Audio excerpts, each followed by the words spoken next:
Let us start this lecture with a thought process from Mahatma Gandhi, the father of nation, who says happiness is when what you think, what you say and what you do are in harmony. All of us are running after getting happiness, and as if that is our birthright, but however we miss it all the time. So, he has given a recipe, we need to follow that. And let us recall that what we learnt in the last lecture.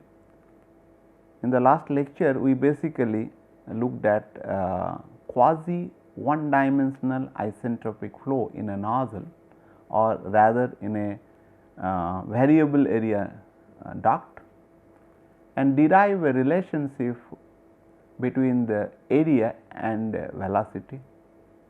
And we have seen whole regime of the flow, starting from the incompressible flow, then subsonic, supersonic and also sonic flow, and we argued why a throat is required and why a diverging portion is required in a convergent divergent nozzle for getting supersonic velocity at the exit of nozzle. And today we will continue the discussion and trying to find out basically a relationship between area and Mach number. And let us look at a convergent nozzle. As I had told you earlier, let us assume that it is being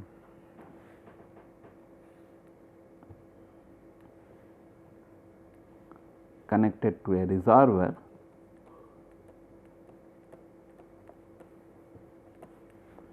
and with a pressure of PT2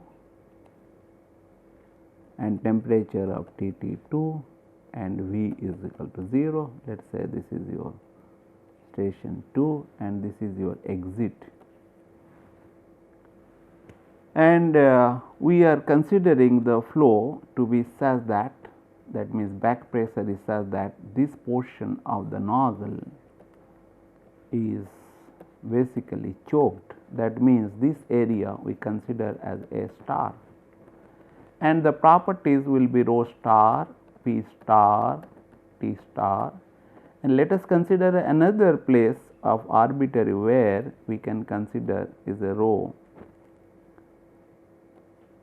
area, velocity and also the pressure and temperature of all this region of any arbitrary. And for that what we will be doing, we will be basically considering the continuity equation or the mass conservation equation. Mass conservation between one station, let us say this is your basically a station of the station here, I can say this is A and E. In this case we can say that this will be basically rho A V is equal to rho star A star and V star, and this star corresponding to the choked conditions, choked flow condition. Keep in mind that we say that at this point the nozzle is choked aerodynamically. Nozzle can also be choked thermally, but we are not considering that. We are only considering that the nozzle is aerodynamically choked. That means it has reached a Mach number equal to 1. That means the speed of the velocity at the exit or the in this convergent nozzle at the exit of convergent nozzle is equal to the speed of sound.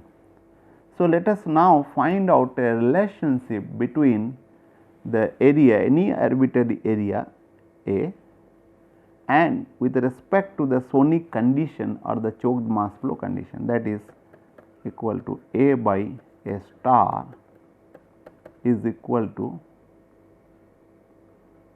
rho star by rho and V star by V.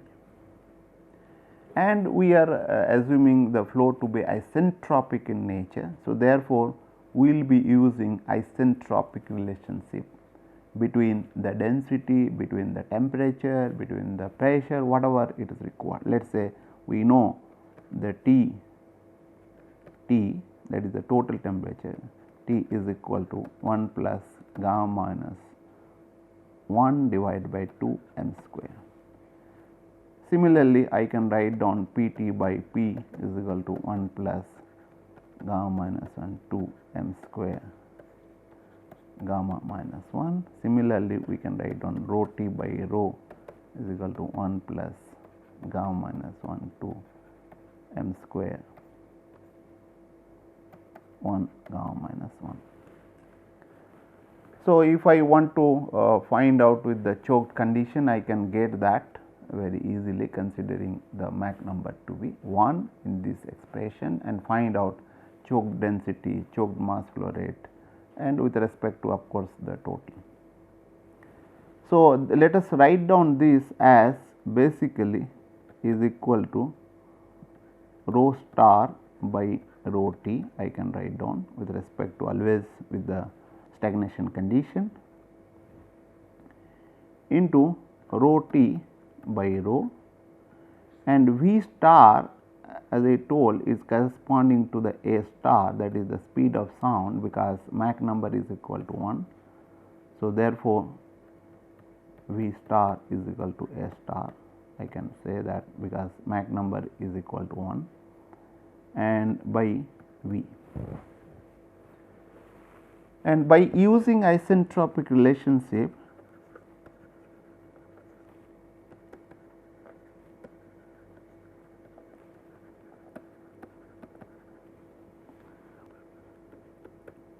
we can get basically rho star by rho T is equal to 1 over 1 plus gamma minus 2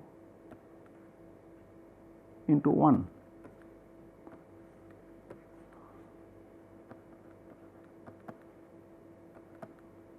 I can write down that is basically 2, that means 2 by gamma plus 1 power to the 1 minus gamma minus 1.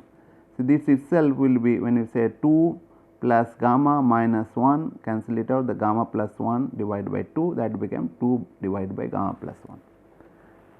Rho T by rho, I can use this expression directly, and let us look at this A star by V. If you look at A star, by definition the A star I can write down as root over gamma R T star, and divided by this V I can express in terms of Mach number, that is Mach number, and A I can write down as gamma R T. And keep in mind that this gamma R both the numerator and denominator can be cancel it out. I can get as 1 by m root over T star by T.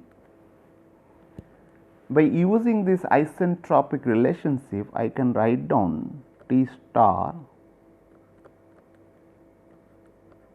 by T is equal to T star divided by T T into T T divided by T is equal to, if you look at T star by T T will be nothing but your 2 by gamma plus 1, because from this expression if I put this m is equal to 1, like for m is equal to 1, the T T by T star will be 1 plus gamma minus 1 divided by 2 will be basically gamma plus 1 divided by 2, and this is just opposite of that. So, therefore, it will become 2 divided by gamma plus 1 into I can use this expression, that is 1 plus gamma minus 1 divided by 2 m square. So, if I take this as equation A, then I can say this is B, right. I can use this as a C, and this expression also I can say this is basically C1, and these are expression for basically densities and other things we can use. Then equation B becomes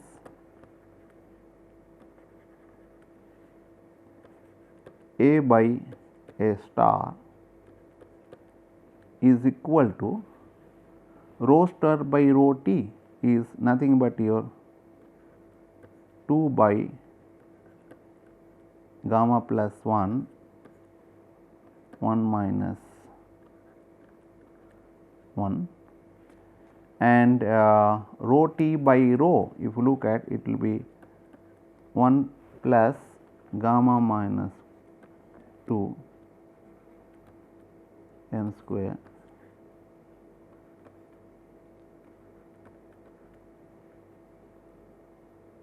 into A naught by V is basically 1 by m,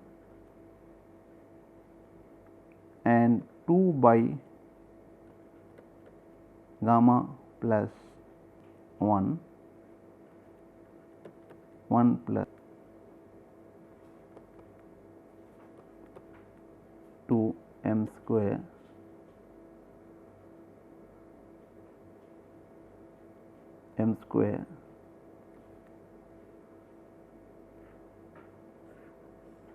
root over. So, if you together put this thing, and then you will find that simplify that, you will get A by A star is equal to 2 gamma plus 1. I will just take this indices together. Let us put that thing. You can recognize this term is same as that. So, this is 1 plus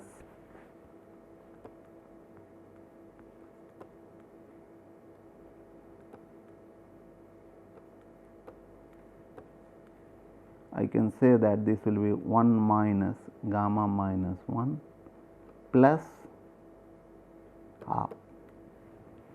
So, that becomes basically, if I take this 2 and gamma minus 1, so that is equal to 2 plus gamma minus 1 divided by 2 into gamma minus 1, that is equal to basically gamma plus 1 divided by 2 gamma minus 1. With this I can write down this basically, this is the expression I can write down.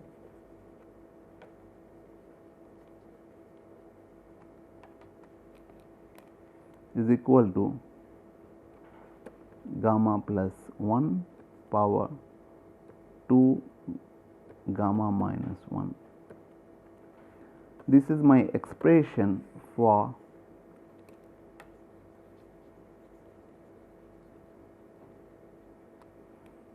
area and Mach number relationship, and this is, let us say this is D, and this is known as area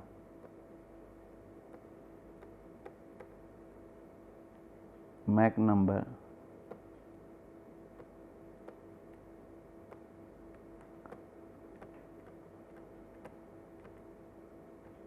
relation.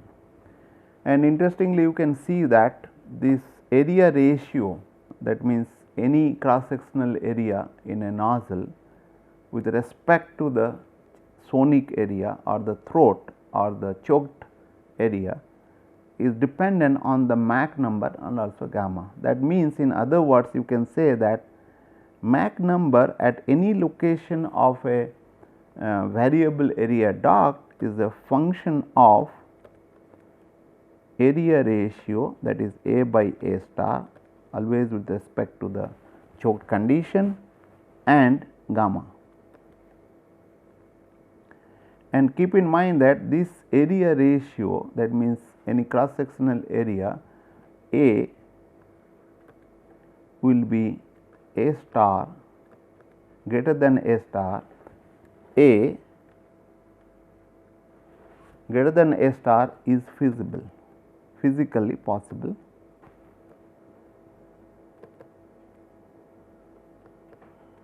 Physically feasible,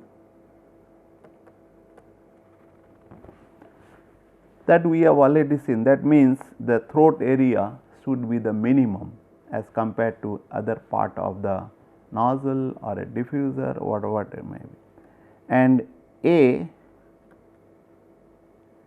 cannot be less than A star.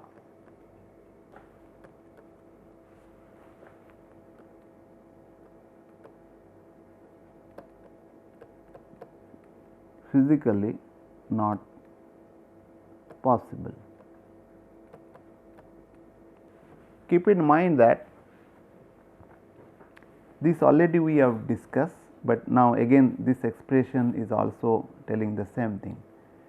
But another interesting thing you can infer from this equation is that for the same area ratio you can have two solutions. That means one will be subsonic flow, other will be supersonic flow. For that, to appreciate that point, let us now plot the A by A star with respect to Mach number.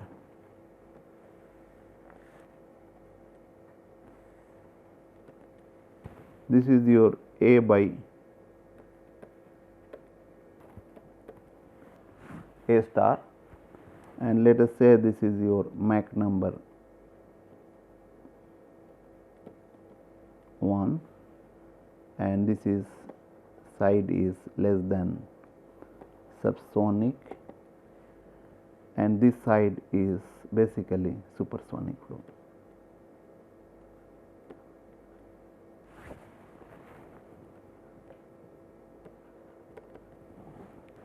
And if we will plot this one, you can see that this will be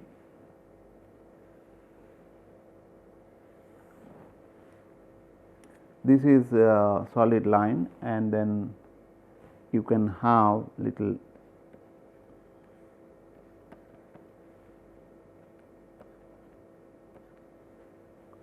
and this solid line gamma is equal to 1.4 and dashed line correspond to gamma is equal to 1.2. So, you can see that this side is basically subsonic flow, and this is your solid line supersonic flow, and you can see that area, of course, this side slope is little lower and this subsonic side it is little higher. But for a particular area ratio, if I consider, there are two solutions. One is here corresponding, this is basically subsonic flow and this is supersonic flow. So, that depends on the condition prevailing in the nozzle, that we will discuss in the next class. But another thing you should also look at is that this dashed line, that gamma plays a very minimal role. Of course, I have little bit exaggerated. Generally the difference between both the solution, particularly for supersonic flow, this variation will be there, and subsonic flow this won't be, but that this is this difference between the solution of this condition between the gamma 1.2 and 4 is quite less. So, with this we will stop over here, and in the next lecture we will be discussing about the flow regimes in a convergent divergent nozzle or the D level nozzle. And thank you very much. and we will discuss that in the next class.